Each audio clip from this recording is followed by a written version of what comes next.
Hello friends, welcome back to our channel. तो भाई लोग, फ्रॉमविल हमेशा से एक ऐसी जगह रही है जहां होप मिलती तो है, लेकिन उसकी प्राइस बहुत हैवी होती है। लेकिन फिर सीजन 4 एपिसोड 3 में ये प्राइस और भी ज्यादा महसूस होने लगती है। यहाँ ये एपिसोड सिर्फ रात से बचने के बारे में नहीं है, बल्कि ये खुद से बचने के बारे में है। और फिर जब हर रास्ता वापस डर, लॉस और कंफ्यूजन की तरफ ही ले जाता है, तो धीरे धीरे एक सवाल सबके अंदर जगह बनाने लगता है कि क्या डेथ ही इकलौता एस्केप है। तो दोस्तों, इस एपिसोड की सबसे खास बात यह है कि ये यहाँ जल्दी नहीं करता, बल्कि ये रुकता है, ऑब्जर्व करता है और कैरेक्टर्स के अंदर चल रहे इमोशनल ब्रेकडाउन को फील करने का टाइम देता है। साइलेंस यहाँ एम्पैथी नहीं है, बल्कि वो जगह है जहाँ लोग टूट रहे हैं। अब दोस्तों, एपिसोड की शुरुआत में कॉलोनी हाउस में फातिमा का कैरेक्टर इस एपिसोड में सबसे ज्यादा लेयर्ड फील होता है। यहाँ वो खुद को स्ट्रॉन्ग दिखाने की कोशिश कर रही है,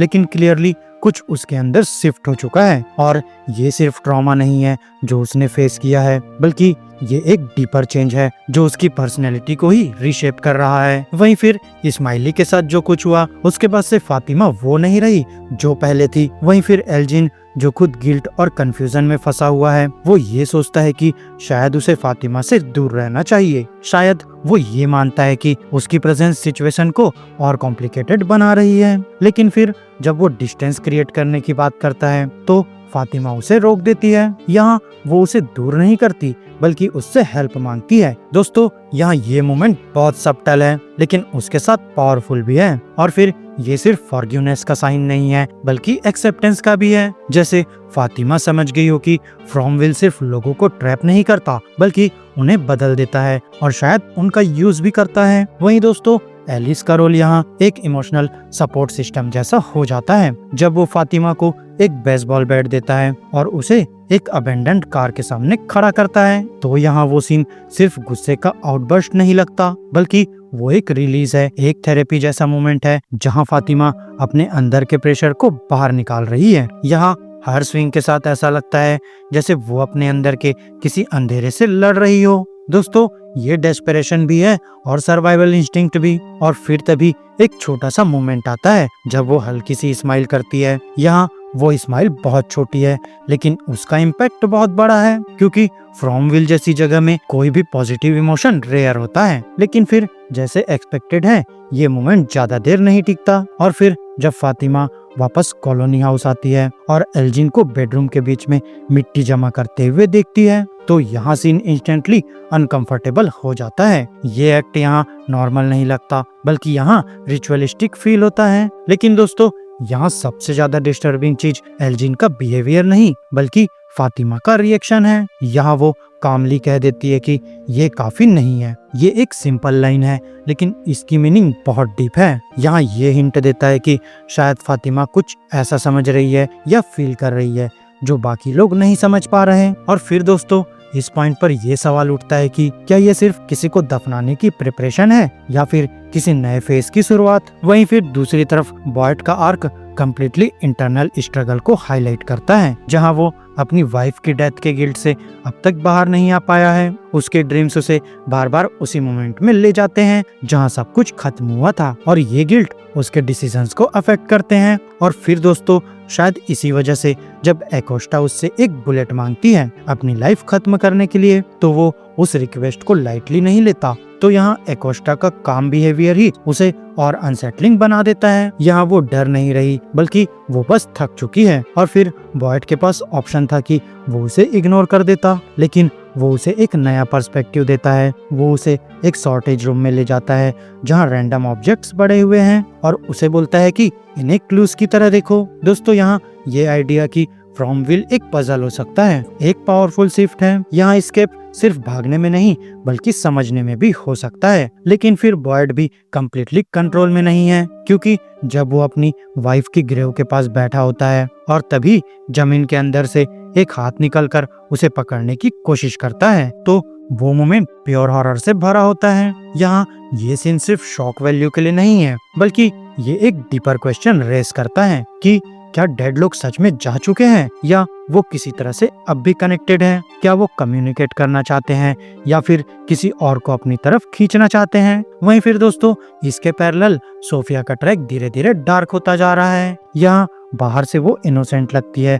लेकिन उसके एक्शंस कुछ और ही स्टोरी बताते हैं, क्योंकि फ्यूनरल से पहले वो सीक्रेटली कॉप्स का एक टूथ निकाल लेती है, जो एक छोटा लेकिन डिस्टर्बिंग डिटेल है। यहाँ ये कोई रैंडम एक्ट नहीं लगता बल्कि एक प्लान मूव जैसा फील होता है। और फिर फ्यूनरल के दौरान क्रॉस का गैदर होना भी एक स्ट्रॉन्ग विजुअल क्रिएट करता है, जहाँ क्रॉस का सिंबोलिज्म डेथ और वार्निंग से जुड़ा होता है, तो उनका प्रेजेंस सिचुएशन को और इरी बना देता है। और फिर ये क्लियर नहीं होता कि वो बॉडी पर रिएक्ट कर रहे हैं या सोफिया पर, लेकिन दोस्तों यहाँ टेंशन डेफिनेटली बिल्ड होती है। वहीं फिर बाद में डायनर में सोफिया जो करती है वो यहाँ फिजिकल अटैक नहीं है बल्कि वो साइकोलॉजिकल मैनिपुलेशन है। यहाँ वो लोगों के दिमाग में डाउट डालना शुरू करती है, स्पेशली मैथ्यूज फैमिली को लेकर। यहाँ वो सीधा ब्लेम नहीं करती बल्कि एक आइडिया प्लांट करती है कि शायद प्रॉब्लम्स उनके आने के बाद स्टार्ट हुई। और दोस्तों ये अप्रोच डेंजरस है क्योंकि ये लोगों के बीच ट्रस्ट को तोड़ सकता है,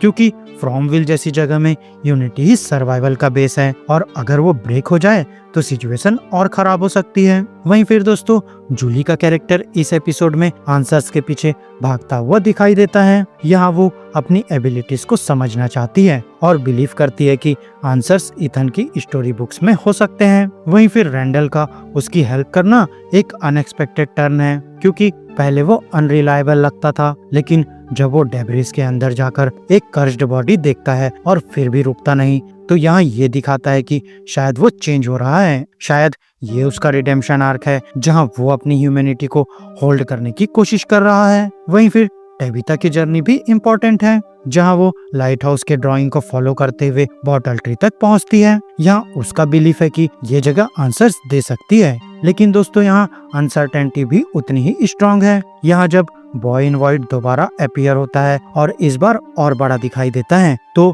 ये एक मेजर शिफ्ट फील होता है कि अगर वो एज कर रहा है तो इसका मतलब ये है कि इस वर्ल्ड के रूल्स फिक्स नहीं है। यहाँ उसका वार्निंग देने का टाइम कम है और ट्री शायद काम न करे, तो दोस्तों ये सिचुएशन को और अर्जेंट बना देता है। वहीं फिर इथन, विक्टर और जेट का ट्रैक थोड़ा अलग डायरेक्शन में चलता है, जहां वो लॉजिकल आंसर्स के बजाय एब्स्ट्रैक्ट और एक्सपेरिमेंटल अप्रोच ले रहे हैं। यहाँ जेट का LSD और अल्टर्ड स्टेट्स का आइडिया रिस्की है, लेकिन फ्रॉमविल जैसी जगह में शायद नॉर्मल मेथड्स काम नहीं करते, और ये क्लियरली दिखाता है कि कैरेक्टर्स डिस्पेरेट हो चुके हैं और आंसर्स के लिए कुछ भी ट्राई करने को रेडी है। वहीं फिर विक्टर का ब्रेकडाउन इस एपिसोड का सबसे इमोशनल मोमेंट है। यहाँ जब वो जंगल में येलो सूट देखता है तो वो कम्प्लीटली कंट्रोल लूज कर देता है। उसका पैनिक और उसका रिपीट करना कि उसने खुद को कन्विंस किया था कि ये रियल नहीं है, उसके इंटरनल स्ट्रगल को एक्सपोज करता है। वो सालों से डिनायल में जी रहा था और अब जब सच वापस सामने आ रहा है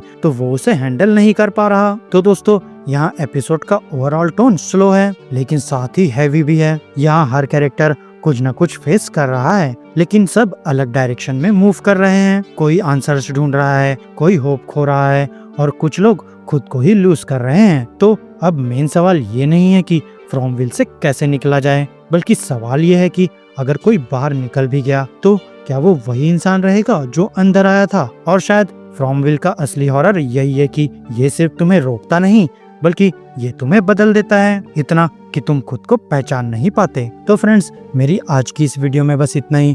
आपको हमारी ये वीडियो कैसी लगी अपने थॉट्स कमेंट बॉक्स में शेयर कर सकते हैं, और अगर ये वीडियो अच्छी लगी हो तो वीडियो को लाइक करो, चैनल को सब्सक्राइब करो और ऐसे ही लेटेस्ट कंटेंट के लिए बेल आइकन जरूर प्रेस कर लो। तो अब मैं मिलूंगा आपसे अपनी नेक्स्ट वीडियो में, तब तक के लिए स्टे गीकी, स्टे देसी दोस्तों। You can hear